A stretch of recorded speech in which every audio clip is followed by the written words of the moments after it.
রাস্তা মাঝখানে এসে খেলা করতেছিস কেন? হ্যাঁ, তোমার কোথাও লাগেনি তো বাবু? আমার নাম তো বাবা না, আমার নাম রাজকুমার। তোমার বাবা মা কই? কিন্তু আমার মা বাবা নেই।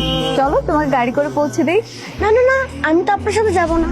আমার ভাইয়া বলেছে অপরিচিত কারোর সাথে না কথা বলতে। আপনি কি ছেলে ধরা? আমাকে দেখে কি তোমার ছেলে ধরার মনে হচ্ছে? জানি না, কিন্তু আমি আপনার সাথে যাব না। আমার ভাই এখনই আসবে, আমাকে না পেলে খুঁজবে। তোমার ভাইয়া কই?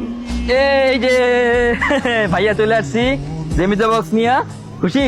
ভাইয়া এই দেখো ছেলে ধরা। ছেলে ধরা মানে? আসলে একটা ছোট অ্যাক্সিডেন্ট হতে নিয়েছিল। ও খেলতে খেলতে না আমাদের গাড়ি নিচে এসে পড়েছিল। ঠিক আছে তো? হ্যাঁ, কিছু হয়নি, সব ঠিক আছে। কতবার মানা করছিলাম যে এইভাবে একা একা কোথাও যাবে না। এক্সকিউজ মি, আপনি কি গত